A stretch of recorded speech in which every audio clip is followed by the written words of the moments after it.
Is the second Native American to ever serve in Oregon's legislature. She has brought real-life experiences and social work values to the legislative process. Today we present Representative Sanchez with an honorary doctoral degree. We are so pleased to have her here to speak with us on this very special day.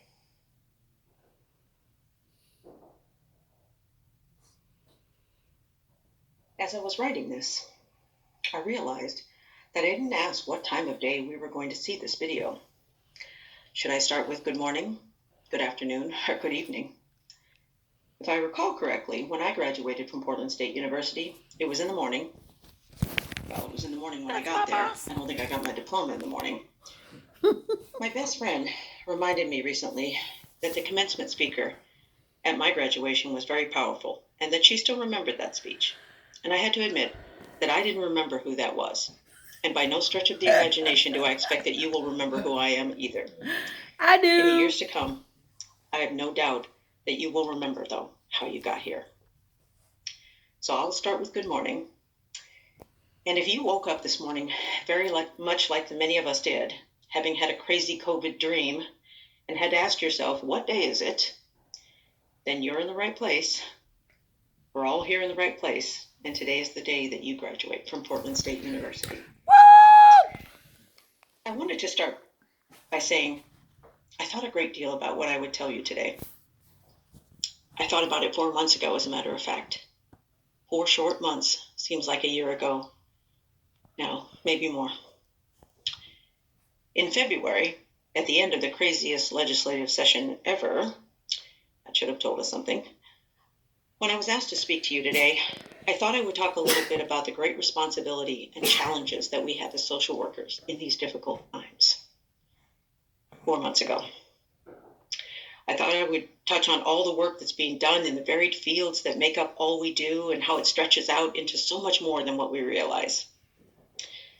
I thought maybe I would tease you a little bit for choosing a field of practice that is very likely not going to pay very much, and that some of you would likely be seeing me sooner than later, as you would be the ones tasked with coming to the legislature asking us not to cut your budgets.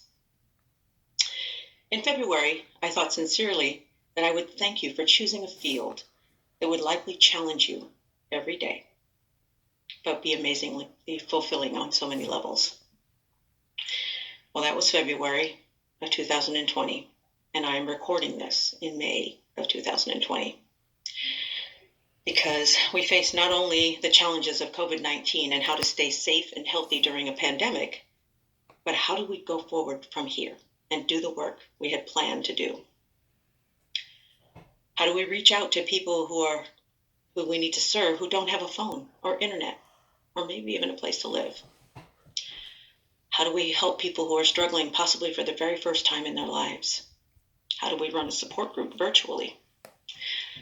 I don't know about you, but I started with computers in DOS mode, so every new thing that we must do now in order to communicate virtually is a new lesson for me. I keep telling myself that researchers say the way to keep your brain sharp is to keep learning.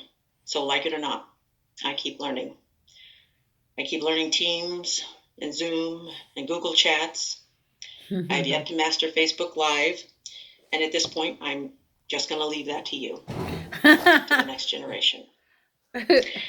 We've all heard the comparisons of COVID-19 to the Spanish flu of 1918. We've heard about the numbers of lives lost, the theories of how it spread, the resiliency of nations. We've heard about the Great Depression that followed in the 1930s, and then there was World War II and all the struggles since then. And as a nation and as human beings, we survived it all.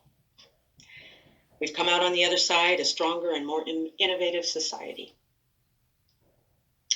I truly believe we will do that again. And I do believe that mostly because of you. You, the graduating class of 2020, have done something that has never been done. Starting from high school diplomas to associate's degrees, bachelor's degrees, master's degrees, and doctorates, all of you have adapted at the speed of light to finish these degrees. And some people might say, well, there have been online degrees before. There's been online schools for years, and that's true. But there's never been a situation where an entire country shut down because of a pandemic, where we found ourselves struggling with an uncertain future, battling an economic downturn, and where literally hundreds and thousands of students had to get online simultaneously in order to finish degrees that they had worked for years to complete. There will never be anyone like you again, and I'm amazed by you. And not for a minute do I believe it was easy, because I know some of you personally, and I watched you struggle through not just getting online, getting your speakers and your microphones to work, and not just having to sit in front of that monitor for 3 hours at a time, staring at a computer screen, trying to interact with people and not talk over them because of the feed delays. I'll watch you try to figure out how to do your jobs in this current environment, manage your households, your children, your families, and your community. Some of you had to work to manage your own feelings and fears while dealing with frightened children, sick parents, homeless families. Some of you had to think through how to get a job right now, or dealt with the anxiety of waiting for an unemployment check. And by the way, I'm sorry about that. The state needed to do a better job shoring up that system, and we are on it now, I promise. If you're still waiting for a check, talk to me later. I'll see if I can light a fire under somebody. Many of you had to stand strong in the face of all of this and be the social worker you are when you felt like crumbling to the ground. And maybe you did crumble once or twice. In the car, in the bathroom, or in your room late at night. And that's okay, because you got back up and you made it here today. And again, I'm amazed by you, and I wonder if I could have done what you did. The world will be different now. Nothing will ever be the same as it was before this time, and you will be amongst the first graduating class of this era.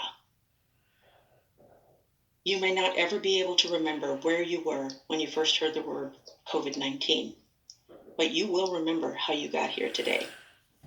You will remember that the sudden change of plans so close to graduation did not stop you, but challenged you to grow. You will remember that this new normal dared you to innovate, to adjust, to think outside not only the box, but the embedded history of formal education that it said it can only be done this way. You are graduating. It might not seem real, and for some, it might not feel as if you really deserve it. You really earned it. But from my perspective, you've earned more than a degree.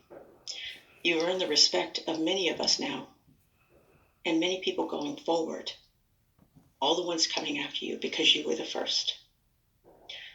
I have great expectations for you, and I have no idea that you will challenge everything that we've learned in the past.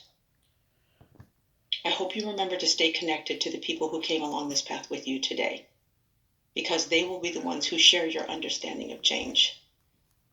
We can no longer afford to do things the way we did in the past. Everything changes from here, and you are the change makers.